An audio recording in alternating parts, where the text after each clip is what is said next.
Okay, so going proper freestyling today with another video. I'm mobile today because I have something quite grand to show.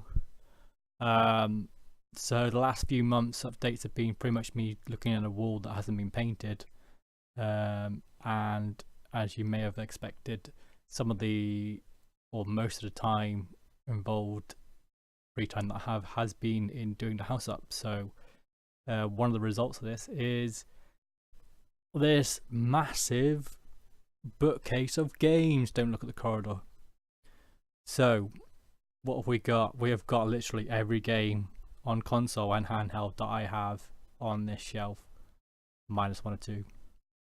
It's pretty much the whole thing, and I've tried to stack as many boxes on the top with the consoles. So I've got loads there. I'll go through it in a moment. And also I tried to order roughly, I haven't been able to do it because I'm trying to optimize the positions, consoles in rough order of release in the UK.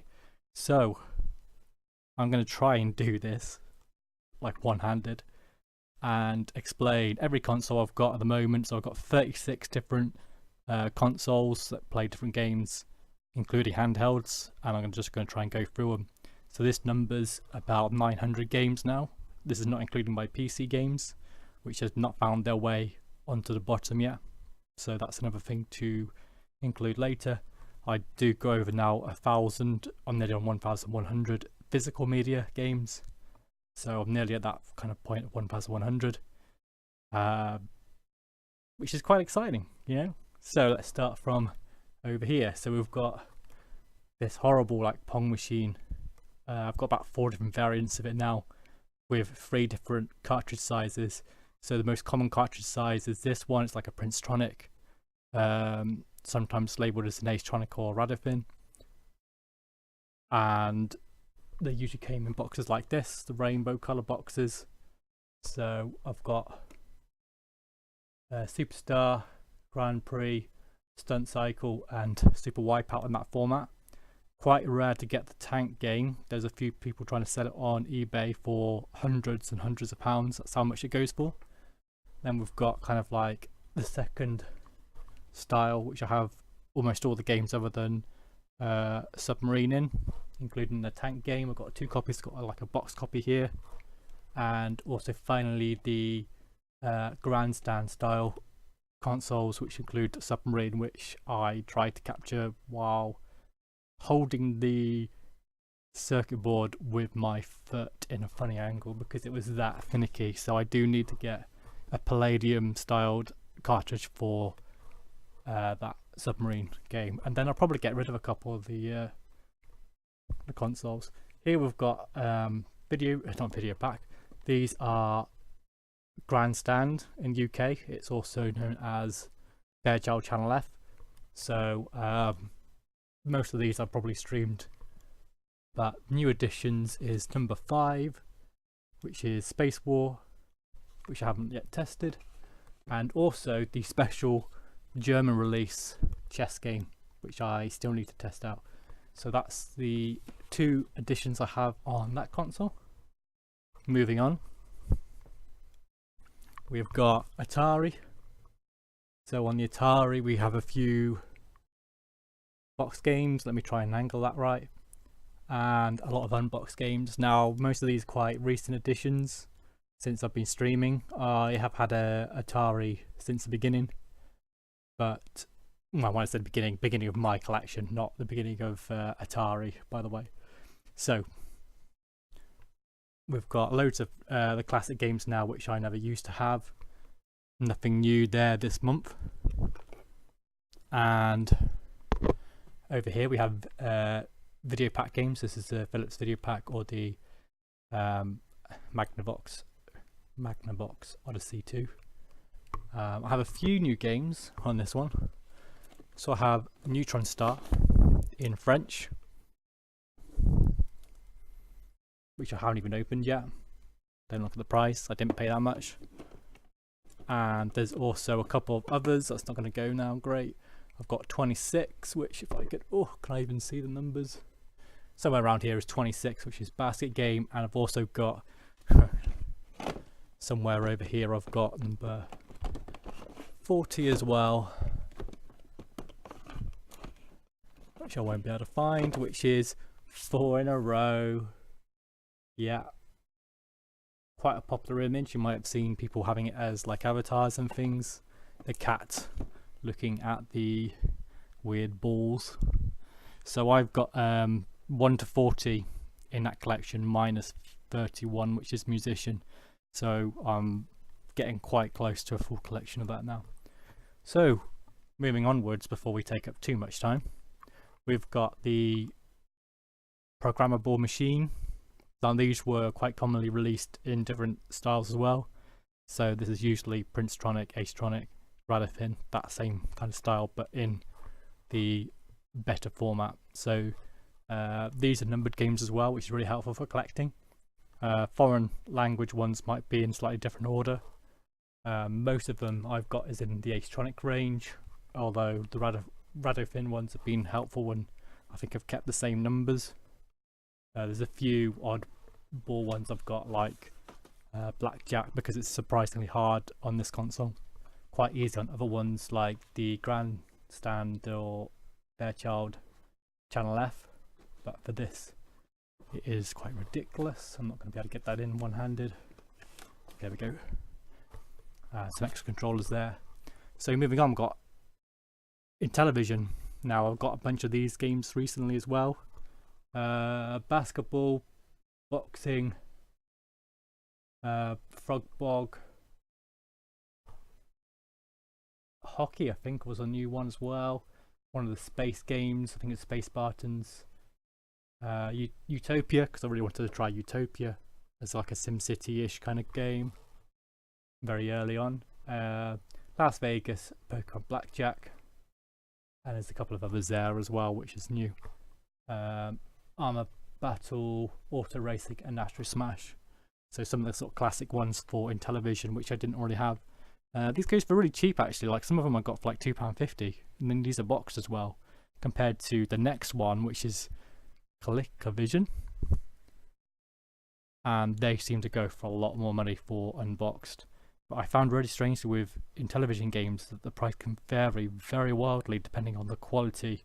So for a perfect condition box you could easily pay 2-3 times more, which just seems really odd to me, but hey ho. Right, I'm just trying to think what was next. Do I go this way or do I go this way? Right, we'll do NES. NES is next. This is where the shelves start getting into a less of an order. So we've got NES games. I've got quite a few boxed. Interestingly, not any of the Marios. These are like games I bought boxed at the time. Even at that point, a lot of people were just chucking the boxes, which aren't really helpful for collectors. I've got Mega Man 4. I do have Mega Man 2 as well, unboxed. Adventure of Link, a depressing episode with that where I sold them that and Pac-Man box for £1, so I could buy Super Metroid for £7, which is now worth £150. It's probably still a better deal, but wow, I wish I could afford that £7 at the time. Few classics, Mario games, Solar Jetman, which is like my all-time favourite game. Ultimate Air Combat, absolutely loved that game. And a few extras like Double Dragon 3, Exciter by Galaxy 5000, another one that I absolutely loved, Galaxy 5000. Moving on, because I haven't got many Mega CD games, they go here. Nothing amazing. And my sort of classic Mega Drive here and below. So we're on to the Atari 7800. Trying to keep as many box ones as I can. I couldn't help myself, had to buy Centipede because I absolutely love Centipede, so I bought it unboxed for cheap. But I'm going to try my best to keep as many of them boxed again, like the Intellivision and the Acetronic games. Try and keep them boxed and try not to buy them without boxes. And alongside that we have everyone's favourite Amstrad GX4000. Moving on, we've got a Master System. A lot of these are box games that I had from a long time ago. Classic Sonic games, Xenon 2, Miss Pac-Man, Pac-Mania, Rampart, absolutely love Rampart as a game. Rainbow Islands, oh my days. The Bubble Bobble series, I absolutely love it. Choplifter, the Terminator. Terminator is a really good game actually on Master System, really good. And moving on, we've got the combined Game Boy collection, including DS. So we've got all the types of Game Boy. I've got the fat Game Boy, I've got the pocket Game Boy, I've got Game Boy Advance, I've got an Advance SP, I've got a DS, and my wife has a 3DS and I have to rely on that. So games on there, I've got Pokemon Blue, which contains all of my other Pokemon games because I'm not paying full price for that. A lot of classics for the Advance, Golden Sun, Fire Emblem, Phantasy Star Collection, Zone of the Enders on Game Boy Advance, love that game. Nothing exciting really for DS. Advance Wars, and I have the Advance War games for GBA as well, and a few games, mostly my wife's to be honest, because she's the one with the 3DS. So I'm not going to go too much into Mega Drive as I've already sort of talked a bit about it. I do have the RAM cart. I bought this cheap from Poland for a Japanese copy, and I've actually switched the cartridge so I didn't have to break my console. So actually, where have I put it? There is Castle of Illusion somewhere in this pile here, and that is actually my ROM cart for the Mega CD because I was never going to play that game. So inside of the Japanese case is the cartridge for not the cartridge, rather the board for Castle of Illusion. Moving on, we've got the SNES. Again, I used to have the SNES when it sort of was still in, so some of them were actually boxed, quite nice. Cybernator, absolutely love that game. Cybernator, Pack Attack, Mystic Quest Legend, Illusion of Time, because it's not called Illusion of Gaia, it's called Illusion of Time. Classes like Super Mario World, Yoshi's Island, All Star, SimCity, Mario Kart, Secret of Evermore, Battletoads, and of course Super Metroid. And I do have the stuff for Mario Paint. Right, the cream of my collection really now. We have Sega Saturn. Look at all that. Ooh. I've got quite a few exclusives to the Saturn as well, so the obvious ones I think like Panzer Dragoon Saga. Do not comment on the fact that I've ruined the outside case. It has moved a lot. I have not kept it in very good condition. Inside it is very nice. Recent additions were High Octane and Tunnel B1 and RoboPit. None of them were exclusives, but I didn't have them, so I bought them recently.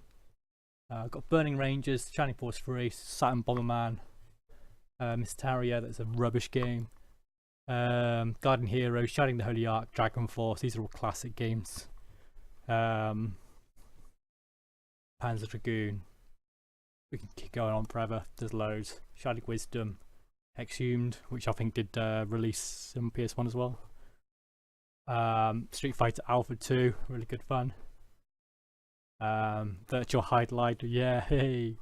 And Story of 4-2, which Walking Eye has been beating me at on speedrun.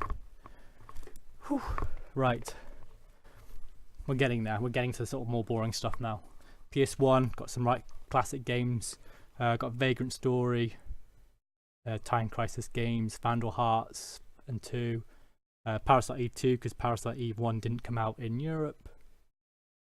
Soul Blade, I got about 3 copies of Soul Blade, so if anyone wants to buy a copy, let me know. Breath of Fire 4, Command & Conquer series, Final Fantasy Origins, As Your Dreams, heavy RPG collection here, Suikoden. I've got Metal Gear Solid series, Grand Stream Saga, Grandia, Final Fantasy Anthology, it goes on. Loads of games. Final Fantasy series of course as well, all the way through. A few PS3 games. Collection I need to sort of expand upon, but I'm not in a big rush. I'd rather go for the classics, to be honest, at this point. And then below that we've got a horrendous amount of PS2 games, the other PS3 games and PSP games, some of which I've been streaming. As you well know, I've been playing Final Fantasy 1 and 2 and a few others, so yeah, that's that. And then over here we'll finish off. We've got Game Gear, which doesn't currently work, and Game Gear games, none of them are boxed, nothing particularly exciting. We've got Dreamcast here again, Soul Calibur, Railroad Tycoon 2, Resident Evil Code Veronica, some classics but nothing really major there going on. Also got Sonic Adventure on that as well. Going further down we've got Xbox 360. I find personally that it's not the best ones to collect for, afraid to say. Not really a big interest of mine, usually because I can find it on PlayStation. It tends to run better on PlayStation, but the original Xbox has a few classics, so I'm keeping that, like Panzer Dragoon's Orta, of course, House of Dead 3, and there's a few others there. Right, finally we have the expensive section, which is GameCube. Again, a lot of these were bought kind of more near the time they got released. They are ridiculous prices now. I did not pay as much as they are worth now. Got Crystal Chronicles, Zelda Wind Waker collection as well, Resident Evil, Smash Bros Melee, Extreme G, Resident Evil 0, Monkey Ball, Fate and Katos, Tales of Symphonia. I do have the Tales of Arcadia, Skies of Arcadia Legends on GameCube. Still got a relatively bad encounter rate even in that version. Lost Kingdoms, which I actually quite enjoy, number 1 and 2. That was like a weird like card game kind of action RPG. And then there's a few others there as well. So I've got not a bad collection of GameCube, but there's a lot of games I haven't got which I really wish I could, but I don't have the money for. And then next to that we've got Wii U, Super Mario Maker. I'm just buying these up as I get them, like cheap. So I've got some silly ones like Zombie U and NBA 2K13. I really don't care, but it was cheap. It was like £1 or £2, so I don't care. Hyrule Warriors I played quite a bit as well, and of course there's Super Smash Bros and Wind Waker HD. And then at the very bottom, we're getting to the end now, we've got Wii. Mad World is a classic game, the sort of like anti-Nintendo game where it's really violent, very good style, interesting style. Got loads of RPs I've yet to play, so we've got Dragon Quest Swords, we've got one of the Crystal Chronicle games, still haven't played these, and then just some classics on Wii. Won't bore you with all of them, but most of the classics. You've even got Tales of Symphonia 2, which is a rubbish game. And that's pretty much it. Wow. That's just the console games. There's PC games as well. So I've been running on for about 20 minutes just going through my entire collection. I haven't obviously gone through every single game. Oh, there's N64. I forgot about them. Oh well, who cares? And yeah, that's pretty much it. I don't really want to say anything else. Hopefully by the next month's update I'll have something more exciting to talk about, and I have only one major notification from this month, and that was that Mr. Slam, who has been supporting me with loads of bits in the last month and previous months, had also given me a Twitch Prime subscription, so thank you very much to Mr. Slam for the support. Other than that, there's not really been much going on. So hopefully I can get back to streaming now, working full time and not working on the house. And I can call that a day, and I'll see you soon. And this is what the wall looks like now. It's white.